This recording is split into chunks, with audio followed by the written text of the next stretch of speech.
അസ്സലാമു അലൈക്കും വറഹ്മത്തുള്ളാഹി വബറകാതുഹു. പ്രിയമുള്ള സഹോദരന്മാരെ, സുഹൃത്തുക്കളെ, സംസാരിക്കുന്നത് അബ്ദുൽ ഹക്കീം അഷ്റഫി കോട്ടക്കലാണ്. എന്റെ പ്രിയ കൂട്ടുകാരൻ. സുന്നത്ത് ജമാഅത്തിന്റെ കാര്യങ്ങളിൽ അൽഹംദുലില്ലാഹ് സജീവമായി അവിടുത്തെ സമയങ്ങൾ ദീനിനു വേണ്ടി ചെലവഴിക്കുന്ന ഒരു വ്യക്തിത്വമാണ്.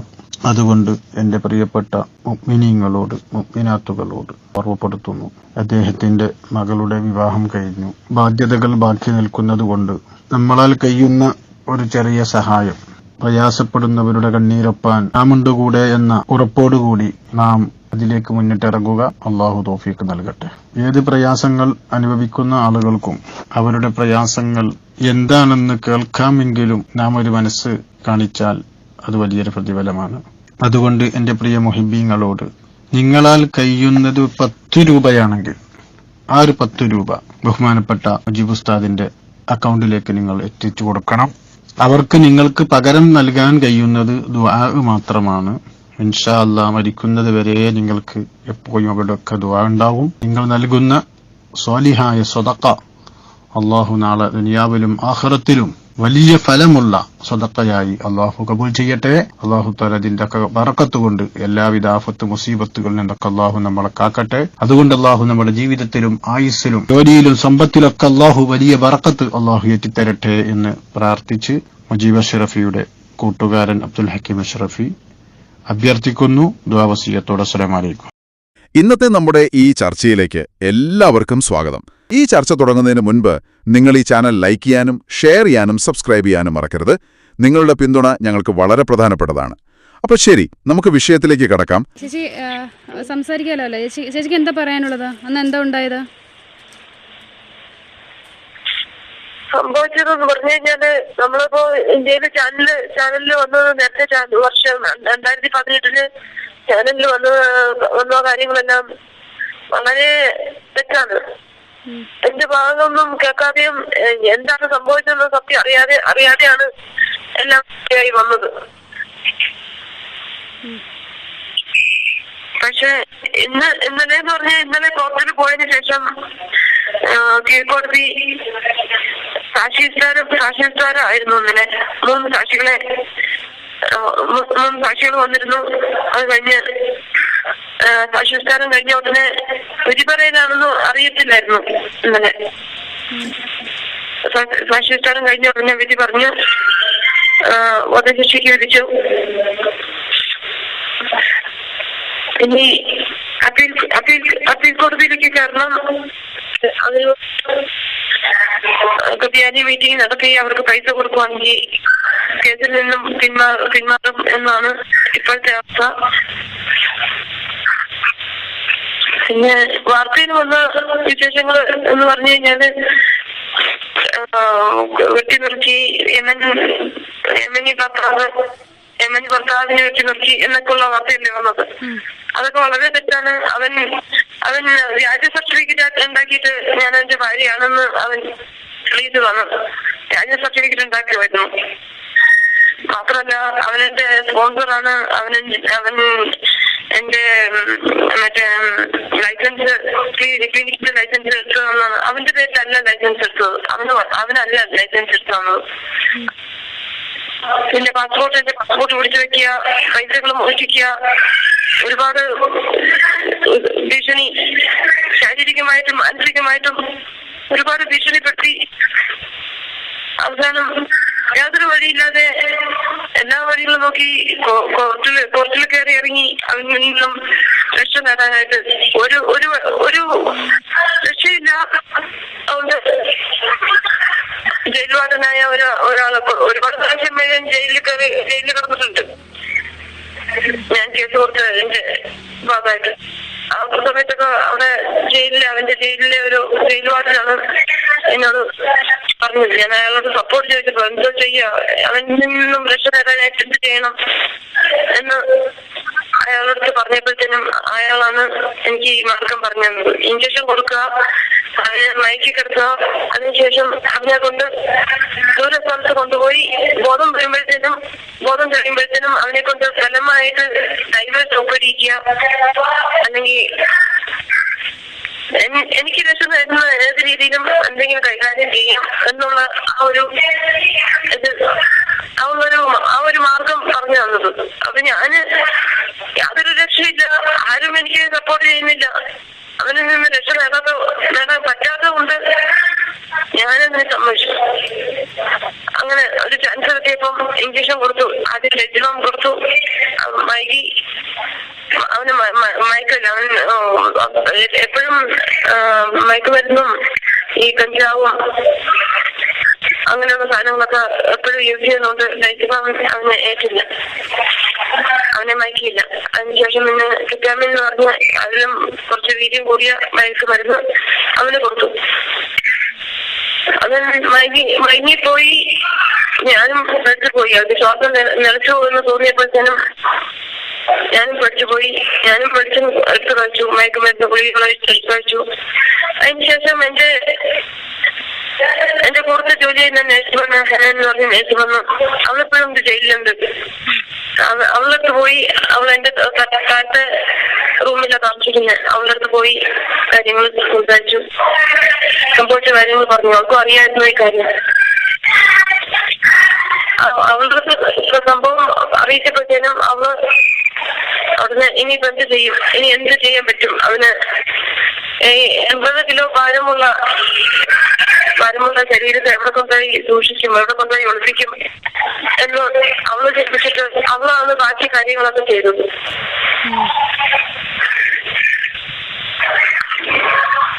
ഹലോ, അവളാണ് ബാക്കി കാര്യങ്ങളൊക്കെ ചെയ്തത്. മയക്കുപൊടി കഴിച്ചതിന് ശേഷം എനിക്ക് ബോധമൊന്നുമില്ലായിരുന്നു. അതിനുശേഷം പിന്നെ അവളെ പീസാക്കി ബാഗുകളിലാക്കി ദൂര സ്ഥലത്ത് കൊണ്ടുപോയി ഒളിപ്പിക്കാൻ ഉള്ള സംവിധാനങ്ങൾ ഇതെല്ലാം ചെയ്തത് അവളാണ്. അവൾ എന്റെ കൂടെ ജയിലിലായിരുന്നു. 3 വർഷമായിട്ട് എന്റെ ഒപ്പം ജയിലിലായിരുന്നു. ഇന്നലെ വിധി പറഞ്ഞപ്പോഴത്തേനും അവൾക്ക് 3 വർഷത്തെ ശിക്ഷയാണ് കൊടുത്തിരിക്കുന്നത്. എനിക്ക് വധശിക്ഷ. നിമിഷം ഇപ്പൊ ഇക്കാര്യങ്ങളൊന്നും ചെയ്തതെന്നാ പറഞ്ഞല്ലേ കൂടുതല്? വിസ്താരത്തിന്റെ ഇടയിൽ ഈ ഉണ്ടായ എല്ലാ കാര്യങ്ങളും പറഞ്ഞിട്ടുണ്ടായിരുന്നു. എല്ലാ കാര്യങ്ങളും സംഭവിച്ചു പറഞ്ഞതായിരുന്നു. എങ്ങനെ അയാളുടെ ട്രാപ്പിൽ പെടുന്നത്? അയാളുടെ ട്രാപ്പിൽ പെടുന്നതെന്ന് പറഞ്ഞ 2014 ഡിസംബർ മാസത്തില് ആണ് ആളെ അറിയുന്നത്. അവന്റെ ചേട്ടന്റെ തുണിക്കടയില് ജോലി ചെയ്യുമായിരുന്നു. ആ സമയത്ത് ഞങ്ങൾ തുണിയൊക്കെ മേടിക്കുന്ന അവിടെ നിന്നായിരുന്നു. അങ്ങനെ അയാളെ പരിചയപ്പെടുന്നത് ക്ലിനിക്കിന്റെ ആവശ്യത്തിന് വേണ്ടി, ക്ലിനിക്ക് തുടങ്ങാനുള്ള ആവശ്യത്തിന് വേണ്ടി ഒരാളെ ഇവിടെ കണ്ടെത്തണം, യമനിൽ കണ്ടെത്തണം. ഇവിടുത്തെ കാര്യങ്ങളൊന്നും അറിയില്ല, ഇവിടുത്തെ രീതികള് എന്തൊക്കെ വേണം എന്നുള്ളത് അറിയില്ല. അതുകൊണ്ട് ഞാനും ഹസ്ബൻഡും തമ്മിൽ തീരുമാനിച്ചിട്ട് ക്ലിനിക്ക് തുടങ്ങാൻ തീരുമാനിച്ചപ്പോഴത്തേനും അയാളുടെ കാര്യങ്ങളൊക്കെ പറഞ്ഞപ്പോൾ എനിക്ക് തോന്നി അയാളൊരു വിശ്വസ്തനാണ് എന്ന് തോന്നി. അതുകൊണ്ട് ആണ് അയാളുടെ ക്ലിനിക് കാര്യങ്ങളൊക്കെ പറഞ്ഞു. അപ്പൊ അയാൾ പറഞ്ഞു സപ്പോർട്ട് അറിയാം, എല്ലാ കാര്യങ്ങളും എനിക്കറിയാം, ഇവിടുത്തെ നിയമങ്ങളൊക്കെ എനിക്കറിയാം, അതുകൊണ്ട് നല്ല സപ്പോർട്ട് ചെയ്യാം എന്നൊക്കെ പറഞ്ഞത്. അതിനുശേഷമാണ് പിന്നെ അയാള് ഇന്ത്യയിലേക്ക് വിസിറ്റിംഗ് എന്റെ ഒപ്പം ഇന്ത്യയിലോട്ട് വരണമെന്ന് ആവശ്യപ്പെട്ടത്. അതിനുശേഷം ഞാൻ ഇന്ത്യയിലേക്ക് ഞാനും അവനുമായിട്ട് ഹസ്ബൻഡുമായിട്ട് തീരുമാനിച്ചിട്ട് ഇങ്ങനെ ഇയാൾക്ക് ഇന്ത്യയിലേക്ക് വരണം എന്ന് പറയുന്നു. ഹസ്ബൻഡിന്റെ ആഗ്രഹം പറയുന്നു. ചോദിച്ചപ്പോഴത്തേനും ഹസ്ബൻഡ് പറഞ്ഞു ആ കുഴപ്പമില്ല കൊണ്ടുപോവാ എന്ന് പറഞ്ഞു. അപ്പോഴത്തേനും നാട്ടിലോട്ട് ഞാനും അയാളും എന്റെ കൂടുതൽ ജോലി ചെയ്യുന്ന നഴ്സ് പെണ്ണ് മലയാളി പെണ്ണ് ഞങ്ങൾ 3 പേരും കൂടി നാട്ടിലോട്ട് പോയി 1 മാസത്തേക്ക് നാട്ടിലുണ്ടായിരുന്നു. ഞാനും ഹസ്ബൻഡും കൊച്ചും ഒരുമിച്ച് അവരെ ടൂറിസ്റ്റ് സ്ഥലങ്ങൾ കാണിക്കുക, വീട്ടില് മുന്നോട്ട് സംരക്ഷിക്കുക, അങ്ങനെയുള്ള 1 മാസത്തേക്ക് നാട്ടിലുണ്ടായിരുന്നു. അതിനുശേഷം ക്ലിനിക്ക് തുടങ്ങാനുള്ള പൈസയായിട്ട് ഹസ്ബൻഡ് പൈസ എല്ലാം റെഡിയാക്കി നാട്ടിൽ നിന്ന് ഞങ്ങൾ തിരിച്ചു പോന്നപ്പോഴും ഞങ്ങൾ 3 പേരും കൂടി തിരിച്ചു പോന്നപ്പോഴത്തേനും ഇവിടെ എത്തി ക്ലിനിക്ക് തുടങ്ങാനുള്ള കാര്യം സാധനങ്ങൾ മേടിക്കുക, ഇൻസ്ട്രുമെന്റ്സ് എല്ലാം മേടിച്ചു, എല്ലാം റെഡിയാക്കി. ക്ലിനിക്ക് തുടങ്ങി ആദ്യത്തെ മാസം നല്ല വരുമാനമായിരുന്നു, ക്ലിനിക്കിൽ നല്ല വരുമാനം ഉണ്ടായിരുന്നു. അതിനുശേഷം ആ വരുമാനമൊക്കെ കണ്ടപ്പോഴത്തേനും അവര് ക്ലിനിക്കിൽ നിന്ന് ഒരു പാർട്ട്ണർഷിപ്പ്, ഒരു ഷെയർ അവന് എന്നോട് ആവശ്യപ്പെട്ടു. അത് ഞാൻ പറഞ്ഞു, പൈസ ഒന്നും മുടക്കിയില്ലല്ലോ എനിക്ക് ഷെയർ. ഹസ്ബൻഡ് ഞാനും തീരുമാനിച്ചത് ഇവിടെ ക്ലിനിക്ക് തുടങ്ങിയ ഉടനെ ജോലിയെല്ലാം റെഡി ആയതിനു ശേഷം എല്ലാം കാര്യങ്ങൾ റെഡിയാക്കിയ ശേഷം ഹസ്ബൻഡിനെ കൊച്ചിനെ നാട്ടിൽ നിന്ന് എമ്മിലോട്ട് കൊണ്ടുവരാനായിരുന്നു തീരുമാനം. അവിടുത്തെ അവന് ആദ്യത്തെ മാസത്തെ വരുമാനം കാര്യങ്ങളൊക്കെ കണ്ടപ്പോഴത്തേന് ഷെയർ വേണമെന്ന് പറഞ്ഞു. അപ്പൊ ഞാൻ പറഞ്ഞു, ഷെയർ കൂടാൻ വേണ്ടിയല്ല ഞാൻ ഹോസ്പിറ്റലിൽ തുടങ്ങാൻ തീരുമാനിച്ചത്. ആരും ഷെയർ കൂടാൻ ഞങ്ങൾക്ക് താല്പര്യമില്ല എന്ന് ഞാൻ പറഞ്ഞു. അപ്പൊ അവൻ ഉടനെ ആ സമയത്ത് എനിക്ക് അറബിയൊന്നും അറിയത്തില്ലല്ലോ, അറബി എഴുതാനും വായിക്കാനൊന്നും അറിയത്തില്ല. അതുകൊണ്ട് അവൻ തന്നെ പേപ്പറിൽ എഴുതി എനിക്കൊരു ഷെയർ. പിന്നെ ആ സമയത്ത് അബ്ദുൾ ലത്തീഫ്, ഞാൻ നേരത്തെ ജോലി ചെയ്ത ഹോസ്പിറ്റലിന്റെ ഉടമ, പ്രശ്നം ഉണ്ടാക്കി. വരുമാനം, എന്റെ ഹോസ്പിറ്റലിന്റെ വരുമാനം, പിന്നെ അവിടുത്തെ ഹോസ്പിറ്റലിന്റെ വരുമാനം കുറഞ്ഞു ഞാൻ ഹോസ്പിറ്റൽ തുടങ്ങിയതിന് ശേഷം. അപ്പം അയാള് പ്രശ്നം ഉണ്ടാക്കിയതിന് ശേഷം അയാൾക്ക് ഒരു ഷെയർ വേണം, 33% ഷെയർ വേണമെന്ന് പറഞ്ഞു. അപ്പൊ അയാൾക്ക് കൊടുക്കാനുള്ള ഷെയർ അത് കൊടുത്തേ പറ്റൂ, അല്ലെങ്കിൽ ഹോസ്പിറ്റൽ തുടങ്ങാൻ അനുവദിക്കില്ല എന്ന് പറഞ്ഞുകൊണ്ട് അയാൾക്കൊരു ഷെയർ കൊടുത്തു. ആ സമയത്ത് നമ്മൾ എഗ്രിമെന്റ് ചെയ്യുന്ന സമയത്ത് എഗ്രിമെന്റിൽ തൊളാലിന്, ഞാൻ അറിയാതെ തന്നെ തൊളാല് 33% അവന് ഷെയറായിട്ട് അവൻ എഴുതി. അത് എന്നെ കൊണ്ട് സൈൻ ചെയ്യിപ്പിച്ചു ഞാൻ അറിയാതെ തന്നെ. അതിനുശേഷം ക്ലിനിക്ക് തുടങ്ങാൻ ആവശ്യത്തിനുള്ള ഒരു വണ്ടി ഞാൻ വാങ്ങിക്കാനായിട്ട് അവനെ ഏർപ്പാടാക്കി, എന്റെ പേരിൽ തന്നെ. അത് അവൻ പോയി അവന്റെ പേരിൽ വാങ്ങിച്ചു. ഇതൊക്കെ ഈ സംഭവങ്ങളൊക്കെ അറിയുന്നത് ഞാൻ 3-4 മാസം കഴിഞ്ഞതിന് ശേഷമാണ് സംഭവങ്ങൾ അറിയുന്നത്. അതറിയാൻ കാരണം എന്ന് പറഞ്ഞു കഴിഞ്ഞാൽ 3-4 മാസം കഴിഞ്ഞപ്പോഴത്തേനും അവൻ ക്ലിനിക്കിൽ ജോലി ചെയ്യുന്ന ജോലിക്കാരോട് ഞാൻ അവന്റെ ഭാര്യയാണ് എന്നുള്ള പുരാതന അവൻ പറഞ്ഞു. അത് ക്ലിനിക്ക് ജോലിക്കാര് പറഞ്ഞാണ് ഞാൻ അറിയുന്നത്. നിമിഷ അവന്റെ ഭാര്യയല്ലേ, തൊളാലിന്റെ ഭാര്യയല്ലേ, പിന്നെ തൊളാലിന്റെ പൈസ കൊടുക്കാതെ അവൻ 33% ക്ലിനിക്കിൽ നിന്നും എല്ലാ മാസവും കൈപ്പറ്റുമായിരുന്നു. അത് ഞാൻ പറഞ്ഞു, അവനെന്തിനാ അവൻ കൊടുക്കുന്നേ, അവനെന്തിനാ പൈസ കൊടുക്കുന്നേ എന്ന് പറഞ്ഞപ്പോ നീ അവന്റെ ഭാര്യയല്ലേ, പിന്നെ നീ പ്രശ്നം ഉണ്ടാക്കുന്നെന്തിനാ, അത് നിന്റെയും പെർസെന്റേജ് സെയിം അല്ലേ, 2 പേരെയും എടുക്കാലോ, അത് ഇതിനെന്തിനാ പ്രശ്നം ഉണ്ടാക്കുന്നതെന്ന് പറഞ്ഞു. ഞാൻ പറഞ്ഞു, അതെങ്ങനെയാ ഭാര്യ ആവുന്നത്, എങ്ങനെയാ, എനിക്ക് ഭർത്താവും വീട്ടിൽ നാട്ടിലുണ്ട്, ഞാൻ നാട്ടിലെ ഇന്ത്യൻ ഭർത്താവിന്റെ ഭാര്യയാണ് ഞാൻ, ഇവിടെ ഭാര്യയും ഭർത്താവൊന്നും അല്ല. അപ്പൊ നിങ്ങള് നാട്ടിൽ പോയ സമയത്ത്, നിങ്ങൾ ഇന്ത്യയിൽ പോയ സമയത്ത് കല്യാണം കഴിച്ചതാണല്ലോ അവൻ പറഞ്ഞത്, തൊളാൽ പറഞ്ഞത് എന്ന് പറഞ്ഞു. അപ്പൊ അതെല്ലാം സംഭവങ്ങളെല്ലാം തെറ്റാണ് എന്ന് പറഞ്ഞു. അപ്പൊ ഞാൻ പിന്നെ അതിനുശേഷം ഉടനെ തന്നെ തൊളാലിനെ കണ്ടപ്പോഴത്തേനും തൊളാലിനോട് ചോദിച്ചു, അതെന്തെങ്ങനെ അവര് പറയുന്നത് എന്ന് പറഞ്ഞപ്പോഴത്തേനും, അത് ഞാൻ നിനക്ക് നാട്ടുകാരുടെ നിന്ന് എന്തെങ്കിലും ശത്രുതയോ എന്തെങ്കിലും ഭീഷണികളൊന്നും ഉണ്ടാവാതിരിക്കാൻ വേണ്ടി ഞാൻ അങ്ങനെ പറഞ്ഞതാണ്, അങ്ങനെ തന്നെ പറഞ്ഞാൽ മതി. ഞാൻ പറഞ്ഞു അങ്ങനെയൊന്നും പറയില്ല എന്ന് പറഞ്ഞു. അത് കഴിഞ്ഞ് ഞാനും അവനും തമ്മിൽ പ്രശ്നമുണ്ടായി. ഒരുപാട് പ്രാവശ്യം അടിക്കവും ക്ലിനിക്ക് അടിച്ചു കൂട്ടവും ഒരുപാട് ഭീഷണികൾ, ശാരീരികമായിട്ട് ഒരുപാട് ഭീഷണികൾ അവൻ ചെയ്തു.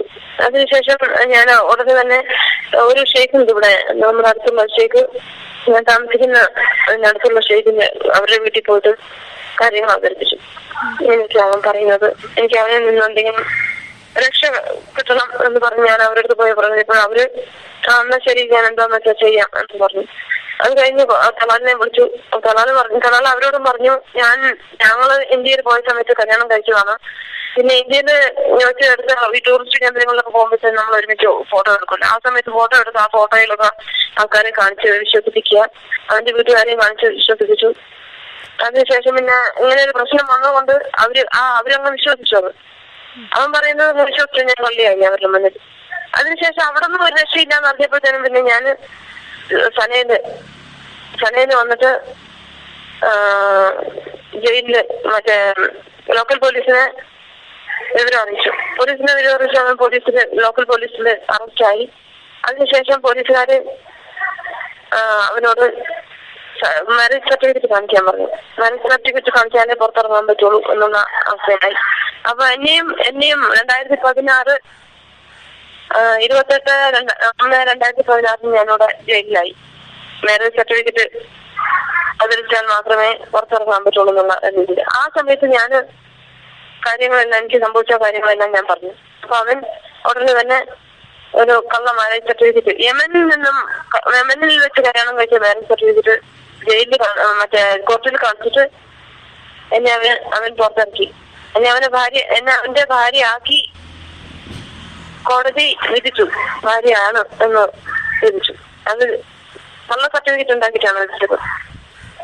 അതിന്റെ എന്റെ പേര് പോലും അതിനെന്റെ പേര് ശരിയായ പേരല്ല, തെറ്റായ പേരാണ്. അവനൊരു മുസ്ലിം പേരൊക്കെ ഉണ്ടാക്കിയിട്ടാണ്, അതായത് ഞാൻ മുസ്ലിമാണ് എന്ന് അവരെ തെളിയിക്കാൻ വേണ്ടി മുസ്ലിം പേരുണ്ടാക്കിയിട്ടാണ് അവൻ സർട്ടിഫിക്കറ്റ് ഉണ്ടാക്കിയിരിക്കുന്നത്. സർട്ടിഫിക്കറ്റിലുള്ള പേരും പാസ്പോർട്ടിലുള്ള പേരും രണ്ടും രണ്ടാണ്. അതൊക്കെയാണ് സംഭവിച്ച കാര്യങ്ങൾ. അതിനുശേഷം പിന്നെ അവൻ ശാരീരികമായിട്ട് എന്നെ അവന്റെ ഭാര്യയായി അവന്റെ കൂടെ താമസിപ്പിക്കുക. അതിനുശേഷം ഞാൻ അവന്റെ ചേട്ടന്റെ വീട്ടിൽ പോയി കാര്യം അവതരിപ്പിച്ചു. അവൻ കള്ള സർട്ടിഫിക്കറ്റ് ഉണ്ടാക്കിയാണ്, ഞാൻ സഹിച്ചില്ല, എനിക്ക് ഭർത്താവും കൊച്ചു നാട്ടിലുണ്ട്, ആ കാര്യങ്ങളൊക്കെ പറഞ്ഞു. ഉടനെ തന്നെ ചേട്ടൻ പോയിട്ട് വേറൊരു പള്ളിയിൽ നിസ്കരിക്കുന്ന ഒരാളെ കൊണ്ടുവന്നിട്ട് കൈ പിടിച്ച് വിവാഹം ബന്ധം ആ ഒരു രീതിയിൽ ആ ഒരു ചടങ്ങ് നടത്തുമായിരുന്നു. അപ്പോ ഏത് രീതിയിലും ഗവൺമെന്റ് പരമായിട്ടോ അല്ലെങ്കിൽ രാഷ്ട്രീയപരമായിട്ടോ ഒരു രീതിയിലും രക്ഷ എനിക്ക് കിട്ടിയില്ല. പാസ്പോർട്ടാണെങ്കിൽ അവന്റെ കൈവശം. പിന്നെ എന്നെ അവന്റെ കൂടെ താമസിപ്പിക്കുകയായിരുന്നു. ആ സമയത്ത് പൈസയുടെ കാര്യങ്ങൾ, എന്റെ പൈസ ക്ലിനിക്കിൽ നിന്നും എല്ലാ വരുമാനം അവൻ കൈപ്പറ്റി. 1 രൂപ പോലും എനിക്ക് ബാക്കിയില്ല. മാത്രമല്ല നാട്ടുകാരുടെ കയ്യിൽ നിന്ന് കടം വാങ്ങിക്കുക, അവരെവരെയും പറ്റിച്ച് പൈസ ഉണ്ടാക്കുക, അതെന്നെ കൊണ്ട് കൊടുപ്പിക്കുക. മാത്രമല്ല അവനും അവന്റെ കൂട്ടുകാരും വീട്ടിൽ കൊണ്ടുവരിക. അവൻ എപ്പോഴും കഞ്ചാവ് വലി, മയക്കുമരുന്ന് അടിമ, അങ്ങനെയുള്ള അവന് ബോധമില്ലാതെ ആൾക്കാരെയൊക്കെ കൂട്ടിക്കൊണ്ടുവന്ന് ഞാനുമായിട്ട് ശാരീരികമായിട്ട് ബന്ധം നടത്താനുള്ള അതെല്ലാം ആവശ്യപ്പെട്ടു എന്നോട്. പലവട്ടം എന്നോട് ആ ഇതിന് നിന്നപ്പോഴത്തേനും ഞാനതിന് വിരോധമായതുകൊണ്ട് എന്നെ അടിക്കും, വീട്ടിൽ നിന്നും പാതിരാത്രി ഇറക്കി വിടുവും.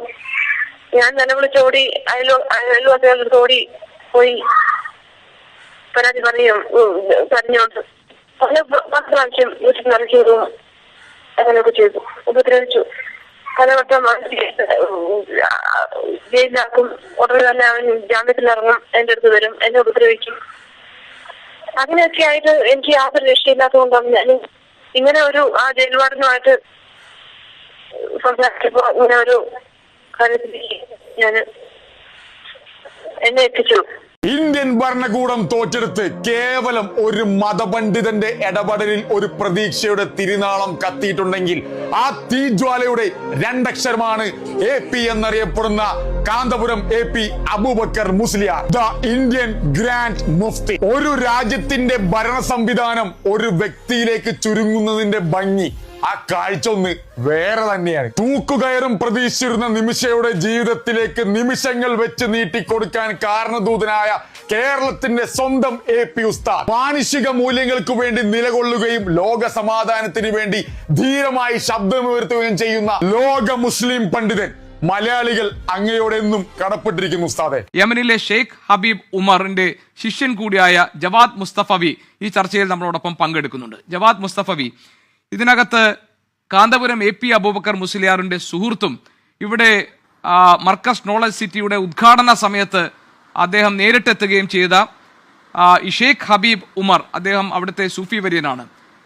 ഒരു ഉത്തര യമനിലെ ഗോത്രമേഖലയിൽ പെട്ടിരിക്കുന്നു എന്നതുകൊണ്ട് തന്നെ അവിടെ സൂഫി വര്യൻ എന്ന നിലയിൽ അദ്ദേഹത്തിന്റെ ഇടപെടലുകൾക്ക് വലിയ പ്രാധാന്യമുണ്ട്.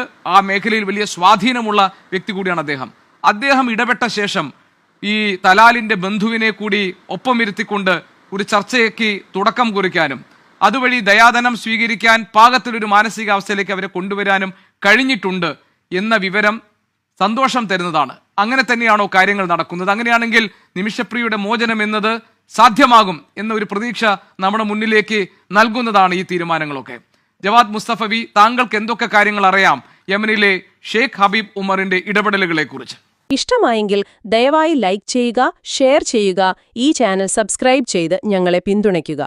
തീർച്ചയായും ഞാൻ ഈ വിഷയത്തിൽ ഷെയ്ഖ് ഹബീബ് ഉമർ കാന്തപുരം ഉസ്താദിന്റെ ഇടപെടലോടുകൂടി ഹബീബ് ഉമർ ഈ വിഷയത്തിൽ ഇടപെടുന്നു എന്ന വിവരങ്ങൾ എനിക്ക് ലഭിക്കുന്നത് 2 ദിവസം മുമ്പ് യമനിലെ ചില സുഹൃത്തുക്കളിൽ നിന്നാണ്. അപ്പോൾ ഞാൻ ഈ കേസിൽ ഇടപെട്ട ഒരാൾ എന്ന നിലക്ക് നേരത്തെ ഇവിടെ സംസാരിച്ച സാമുവലുമായി സംസാരിച്ചപ്പോൾ അദ്ദേഹവും എന്നോട് പറഞ്ഞത് ഇതുവരെ ഒന്നുമായിട്ടില്ല, we need intervention in north Yemen. North യമനിൽ ഞങ്ങൾ ആരുടെയെങ്കിലും ഇടപെടലുകൾ, സഹായങ്ങൾ ആവശ്യമുണ്ട് എന്നാണ് മിനഞ്ഞാന്ന് അദ്ദേഹം എനിക്ക് അയച്ച മെസ്സേജ്. ഞാനിപ്പോൾ അദ്ദേഹത്തിൻ്റെ വാട്സപ്പ് ചാറ്റുകൾ നോക്കുകയായിരുന്നു. അപ്പോൾ അദ്ദേഹത്തിന് ബന്ധുക്കളുമായിട്ട് ബന്ധപ്പെടാൻ സാധിച്ചിട്ടുണ്ടോ എന്ന് ചോദിച്ചപ്പോൾ ഇതുവരെ ബന്ധുക്കളുമായി സംസാരിക്കാൻ കഴിഞ്ഞിട്ടില്ല. അവരെ കോണ്ടാക്റ്റ് ഉണ്ടോ, ഞങ്ങൾ ഹെൽപ്പ് ചെയ്യാമെന്ന് പറഞ്ഞപ്പോൾ അവരെ കോണ്ടാക്റ്റും എനിക്കിതുവരെ കിട്ടിയിട്ടില്ല എന്ന് അദ്ദേഹം എനിക്ക് റിപ്ലൈ തന്നിരുന്നു. അപ്പോൾ അതിന് ശേഷമാണ് കാന്തപുരം AP അബൂബക്കർ മുസ്ലിയാരുടെ ഓഫീസിൽ നിന്ന് ശക്തമായ ഇടപെടലുണ്ടാകുന്നു. അവരുടെ കൂടുതൽ ഡീറ്റെയിൽസ് ലഭ്യമാകാത്ത പക്ഷം അവരവിടുത്തെ ഭരണകൂടവുമായി ബന്ധപ്പെടുന്നു. ലഭ്യമായ ചാണ്ടി ഉമ്മൻ കാന്തപുരം ഉസ്താദിന് നൽകിയ പാസ്പോർട്ടിൻ്റെ പകർപ്പ് വെച്ച് അവരവിടുന്ന് കേസ് ഹിസ്റ്ററി എടുക്കുന്നു. ഇത് ഞാൻ യമനിൽ നിന്ന് ലഭിച്ച ചില വിവരങ്ങളാണ് പറയുന്നത്. കാന്തപുരത്തിൽ നിന്ന് വെരിഫൈ ചെയ്യുന്നു ഇത് തന്നെയാണോ കേസ് എന്ന്. അതിനുശേഷം അന്ന് രാത്രി തന്നെ ഷെയ്ഖ് ഹബീബ് ഉമറിൻ്റെ ഒരു സംഘം, പ്രതിനിധി സംഘം, അതും വളരെ പ്രധാനപ്പെട്ട അദ്ദേഹത്തിൻ്റെ സഹോദര പുത്രനും അദ്ദേഹത്തിൻ്റെ ദാറുൽ മുസ്തഫ ഇൻസ്റ്റിറ്റ്യൂട്ടിൻ്റെ ജോയിൻറ്റ് റെക്ടറുമായിട്ടുള്ള സയ്യിദ് അബ്ദുറഹ്മാൻ ഹബീബ് അലി അൽ മഷ്ഹൂർ എന്ന് പറയുന്ന പ്രധാനപ്പെട്ട ഒരു ലീഡറാണ് സൗത്ത് യമനിലെ. അദ്ദേഹത്തിൻ്റെ നേതൃത്വത്തിലുള്ള ഒരു പ്രതിനിധി സംഘത്തെ തലാലിൻ്റെ നാടായ ധമാറിലേക്ക് അയക്കുകയാണ്. നമ്മളിവിടെ മനസ്സിലാക്കേണ്ട പ്രധാനപ്പെട്ട ഒരു കാര്യം, ഞാൻ വർഷങ്ങൾ യമനിൽ ജീവിച്ച, അവിടെ പഠിച്ച, അവിടുത്തെ സമൂഹങ്ങളുമായി സൗഹൃദമുള്ള, ഇപ്പം എൻ്റെ ക്ലാസ്സിൽ ഒരുപാട് കുട്ടികൾ ആ നാട്ടുകാരാണ്, അവിടുത്തെ ജനങ്ങളുടെ ജീവിതവും സംസ്കാരവും രീതിയും അറിയുന്ന ഒരാളാണ്. നിലവിൽ അവിടെ വ്യവസ്ഥാപിതമായ ഭരണകൂടമോ രാഷ്ട്രീയ സിസ്റ്റമോ ഇല്ലാത്ത ഒരു നാടാണ് യമൻ എന്ന് പറയുന്നത്. അതൻ കേന്ദ്രീകരിച്ച് ഒരു ഔദ്യോഗിക ഗവൺമെന്റ് പ്രവർത്തിക്കുന്നുണ്ട്. സെന, പഴയ ക്യാപിറ്റൽ സിറ്റിയായ സെന കേന്ദ്രീകരിച്ച് ഉത്തര യമനിൽ ഹൂത്തികളുടെ അധിനിവേശ പ്രദേശവുമാണ്. പ്രോപ്പറായിട്ടുള്ള സർക്കാർ സംവിധാനങ്ങളോ ഡിപ്ലോമാറ്റിക് സ്ഥാപനങ്ങളോ വിദേശ രാജ്യങ്ങളുടെ എംബസികളോ ഇങ്ങനെ പ്രോപ്പറായിട്ടുള്ള ഒരു വിദേശ ബന്ധങ്ങളോ മറ്റോ അല്ല അവിടെ ഉള്ളത്. അവിടുത്തെ എയർ സർവീസുകൾ പോലും വളരെ ദുർലഭമാണ്. ഇപ്പോൾ സൗത്ത് യമനിലും മറ്റൊക്കെയുള്ള ആളുകൾ മണിക്കൂറുകളോളം ട്രാവൽ ചെയ്ത് ഒമാനിൽ ബൈ റോഡ് പോയിട്ട് അവിടെ നിന്നാണ് വിദേശത്തേക്കൊക്കെ ചികിത്സ പോലെയുള്ള ആവശ്യങ്ങൾക്കൊക്കെ അവർ പോകാറ് പോലുള്ളത്. അപ്പം അത്തരൊരു സ്ഥലത്ത് നമ്മുടെ രാജ്യത്തിന് ഡിപ്ലോമാറ്റിക് തലങ്ങളിൽ ഇടപെടുന്നതിൽ ഒരുപാട് പരിമിതികളുണ്ട്, സാധ്യമല്ല എന്ന് തന്നെ പറയാം.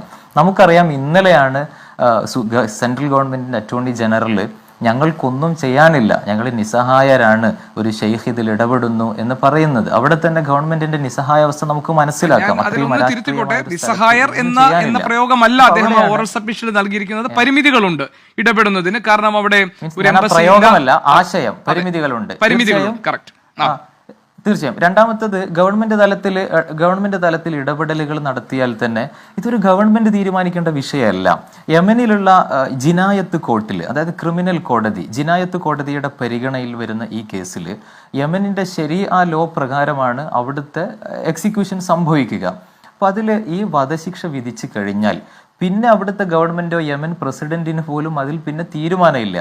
അപ്പോൾ ഈ ശരീഅ ലോ പ്രകാരം പിന്നെ അതിൽ തീരുമാനമെടുക്കാൻ അവകാശമുള്ള ഏക വ്യക്തി എന്ന് പറയുന്നത് ഈ ഇരയുടെ രക്തബന്ധുക്കളാണ്. അപ്പോൾ തലാലിൻ്റെ കുടുംബത്തെ അനുനയിപ്പിക്കുക, അവരുടെ സമ്മതം കിട്ടുക എന്നതായിരുന്നു ഇതിൽ പ്രധാനം. നിങ്ങൾ ആലോചിച്ചിട്ടുണ്ടോ എന്തുകൊണ്ടാണ് ഇത്രയും കാലം ഇടപെട്ട ആളുകൾക്ക് ഈ കുടുംബവുമായിട്ട് സംസാരിക്കാൻ പറ്റാത്തത് എന്ന്?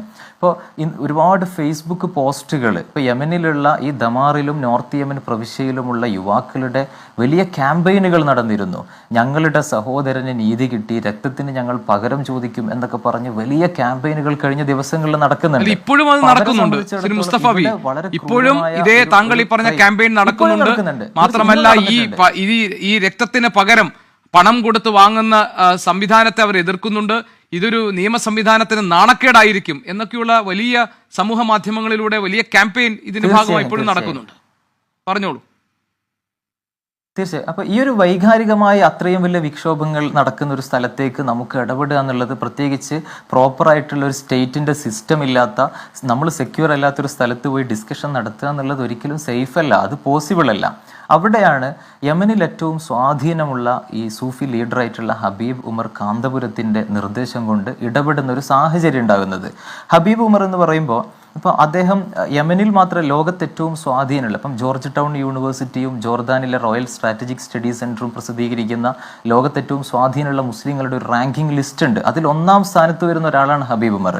ഇപ്പൊ യമനിൽ ഈ കുടുംബം പോലും, ഇപ്പൊ നോർത്ത് യമൻ ഹൂത്തികളുടെ അധിനിവേശ പ്രദേശമാണെങ്കിലും അവിടെയുള്ള ബഹുഭൂരിപക്ഷം ജനങ്ങള് സൂഫി സുന്നി വിശ്വാസികളാണ്. ഈ തലാലിന്റെ കുടുംബം പോലും സൂഫി ധാരയിൽ വരുന്ന ഫാമിലിയാണ്. അപ്പോൾ ഹബീബ് ഉമറിന്റെ ഇടപെടലുകൾ അതിൽ വലിയ ഒരു പ്രതീക്ഷാവഹമായ ഒരു സംഭവമായി മാറുന്നു. അലി മഷ്ഹൂർ അവിടെ എത്തി ചർച്ചകൾ കോർഡിനേറ്റ് ചെയ്യുന്നു. അപ്പോൾ കഴിഞ്ഞ ദിവസങ്ങളിലൊക്കെ പ്രായമുള്ള ആളുകളൊക്കെ ഇതിനെ സമ്മതിക്കുമ്പോഴും കുറച്ച് യുവാക്കൾ, പ്രത്യേകിച്ച് തലാലിൻ്റെ സുഹൃത്തുക്കളും കസിൻസും ഒക്കെ ആയിട്ടുള്ള കുറച്ച് ആളുകൾ അവർ വളരെ പ്രതിഷേധിക്കുന്ന ഒരു സാഹചര്യമുണ്ടായി. അപ്പോഴാണ് ഹബീബ് ഉമർ സൗത്ത് യമനിലെ ഹുദൈദയിലെ ഒരു ചീഫ് ജസ്റ്റിസ് ആയിട്ടുള്ള മുഹമ്മദ് ബിൻ അമീൻ എന്ന് പറയുന്ന ഒരു വ്യക്തി, അദ്ദേഹം ഈ തലാലിൻ്റെ ഉമ്മയുടെ അമ്മാവൻ്റെ മകനാണ്, അവരുടെ ഒരു ബന്ധുവാണ്. മാത്രമല്ല അദ്ദേഹം ഈ നമ്മുടെ നാട്ടിലെ കാന്തപുരം AP അബൂബക്കർ മുസ്ലിയാരെയും ഈ ഷെയ്ഖ് ഹബീബ് ഉമറിനെയും ബന്ധമുള്ള ഹബീബ് ഉമറിൻ്റെ ഒരു അനുയായി കൂടിയാണ്. അപ്പോൾ കാന്തപുരത്തിൻ്റെ ഒരു അഭ്യർത്ഥനയാണ്, ഇടപെടണം എന്ന് പറഞ്ഞുകൊണ്ട്, ഇത് നിങ്ങളുടെ കുടുംബവുമായി ബന്ധപ്പെട്ടൊരു വിഷയം കൂടിയാണ് എന്ന് പറഞ്ഞ് ഈ ഹുദൈദയിലെ ജഡ്ജിയായ മുഹമ്മദ് അമീമിനെ ഹബീബ് ഉമർ വിളിക്കുകയും അദ്ദേഹം ഇന്നലെ രാത്രി തന്നെ ഈ ദമാറിലെത്തുകയും കുടുംബ വിഷയമായതുകൊണ്ട് അദ്ദേഹത്തിന്റെ വരവോടുകൂടി ഒരു ഏകാഭിപ്രായം ഉണ്ടാക്കാനുള്ള സാഹചര്യമുണ്ടായി. അവിടുത്തെ സാധാരണ നടപടിക്രമങ്ങൾ പോലും ലംഘിച്ചുകൊണ്ട് ഇന്നലെ രാത്രി, ഒന്ന് ഹബീബ് ഉമർ എന്ന് പറഞ്ഞത് നമ്മൾ മനസ്സിലാക്കേണ്ടത് അത്രയും സ്വാധീനമുള്ള ഒരു നേതാവാണ്. അങ്ങനെയാണ് ഇന്നലെ രാത്രി പോലും ധമാറിൽ അടിയന്തരമായ യോഗം, സെനയിലെ ജിനായത്ത് കോർട്ടിലെ ജഡ്ജി പോലും സന്നിഹിതനായ ഒരു യോഗം നടക്കുകയും ഇന്നലെ രാത്രി തന്നെ ഇത് ഡോക്യുമെന്റ് ചെയ്യുകയും ചെയ്യുന്നത്. അപ്പൊ അവിടെയുള്ള ആളുകളെ കുറച്ചുകൂടി ആ പ്രക്ഷോഭങ്ങൾ തണുപ്പിക്കാനും അനുനയിപ്പിക്കാനുമുള്ള ഒരു യോഗം ഇന്ന് രാവിലെയും അവിടെ നടന്നിരുന്നു. രാവിലെ 10 മണിക്ക്, നാട്ടിലൊരു 11:30 മണിക്ക്. അപ്പോൾ ആ യോഗത്തിൽ അവിടുത്തെ ആളുകളെ കൂടി സമീപിച്ചതിന് ശേഷം ഇത് പുറത്തുവിടാം എന്നവർ തീരുമാനിക്കുകയും ഈ വിഷയങ്ങൾ ഇന്നലെ തന്നെ അറിയിക്കുകയും ചെയ്തിരുന്നു. ഇന്നലെ വിഷയങ്ങൾ അറിഞ്ഞപ്പോൾ ഞാനിവിടെ നിന്ന് ഇന്ത്യൻ ഗ്രാൻഡ് മുഫ്തിയുടെ കാന്തപുരം ഉസ്താദിന്റെ ഓഫീസിൽ ബന്ധപ്പെട്ടപ്പോൾ ഇങ്ങനെ തീരുമാനമായിട്ടുണ്ടല്ലോ, നിങ്ങൾ എന്താണ് അറിയിക്കാത്തതെന്ന് ചോദിച്ചപ്പോൾ അവിടെ കുറച്ചുകൂടി പ്രവർത്തനങ്ങളുണ്ട്, അവർ ഡോക്യുമെന്റുകൾ ആ യോഗത്തിന് ശേഷമേ കൈമാറുകയുള്ളൂ, അതിനുശേഷമേ ഞങ്ങളിത് പുറത്തുവിടാൻ തീരുമാനിച്ചിട്ടുള്ളൂ എന്നായിരുന്നു അവിടുന്ന് എനിക്ക് ലഭിച്ച മറുപടി. ഇതാണ് ഞാൻ ഈ വിഷയത്തിന്റെ നാൾവഴികളെ കുറിച്ച് യമനിലെ സുഹൃത്തുക്കളിൽ നിന്നും അറിഞ്ഞൊരു കാര്യം. അല്ല, താങ്കൾ വളരെ കൃത്യമായി, ജവാദ് മുസ്തഫവി, താങ്കൾ വളരെ കൃത്യമായി ഈ കാര്യങ്ങളൊക്കെ എണ്ണി പറഞ്ഞു.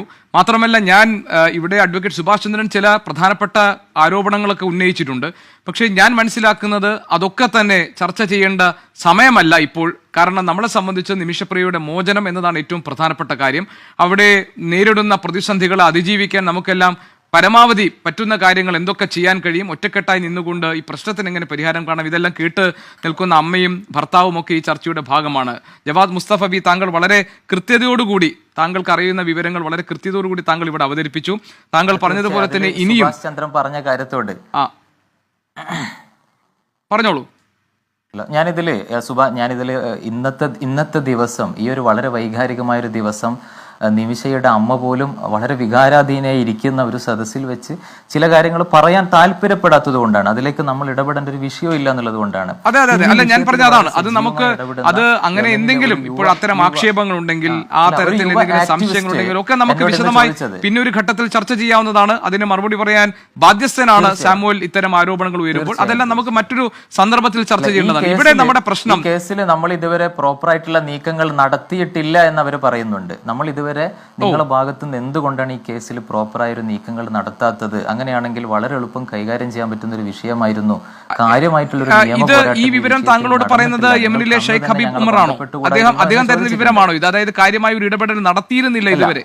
അല്ല, അവരുടെ അനുയായികളിൽപ്പെട്ട ഒരു യുവ ആക്ടിവിസ്റ്റ് ആണ്. ഇന്ന് അവിടെ നടന്ന യോഗങ്ങളിലൊക്കെ അദ്ദേഹം സന്നിഹിതനായിരുന്നു. ശരി, അല്ല ഏതായാലും താങ്കൾ ഈ പറഞ്ഞ കാര്യങ്ങൾ നമുക്ക് പിന്നീട് ഒരു ഘട്ടത്തിൽ ചർച്ച ചെയ്യേണ്ടതാണെന്ന് എനിക്ക് തോന്നുന്നു. കാരണം നമ്മുടെ മുന്നിൽ ഇപ്പോഴത്തെ പ്രശ്നം നിമിഷപ്രിയയുടെ മോചനമാണ്. അതിന് സാധ്യമാകുന്ന വഴി, അത് ആര് വഴി എന്നതിനേക്കാൾ കൂടുതൽ അത് എന്ത് ഫലം ഉണ്ടാക്കുന്നു എന്നതാണ് പ്രധാനം. അതുകൊണ്ട് തന്നെ AP അബൂബക്കർ മുസ്ലിയാരുടെ ഇടപെടൽ ഇതിൽ കാര്യമായ പുരോഗതി ഈ കാര്യത്തിൽ വരുത്തിയിട്ടുണ്ട്. മാത്രമല്ല ഇപ്പോൾ അറിയുന്ന വിവരങ്ങൾ അനുസരിച്ച് ദയാധനം സ്വീകരിക്കാൻ പാകത്തിലുള്ള ഒരു മാനസികാവസ്ഥയിലേക്ക് തലാലിന്റെ കുടുംബം എത്തിയിട്ടുണ്ട് എന്നത് തന്നെ ശുഭ സൂചനയാണ്. ഇത്തരം വാർത്തകളും വിശേഷങ്ങളും അറിയാൻ ഞങ്ങളുടെ ചാനൽ ഉടൻ തന്നെ സബ്സ്ക്രൈബ് ചെയ്യുക, ലൈക്ക് ചെയ്യുക, ഷെയർ ചെയ്യുക. ജനങ്ങളിലേക്ക് എത്തിക്കണമെന്ന് നിങ്ങൾ ആഗ്രഹിക്കുന്ന വാർത്തകളും വിശേഷങ്ങളും പ്രമുഖരുടെ പ്രഭാഷണങ്ങളും ഞങ്ങളുടെ വാട്സപ്പ് നമ്പറിലേക്ക് അയച്ചു തരിക. നന്മ വളരട്ടെ, തിന്മക്കെതിരെ നമുക്ക് ഒരുമിച്ച് നിൽക്കാം.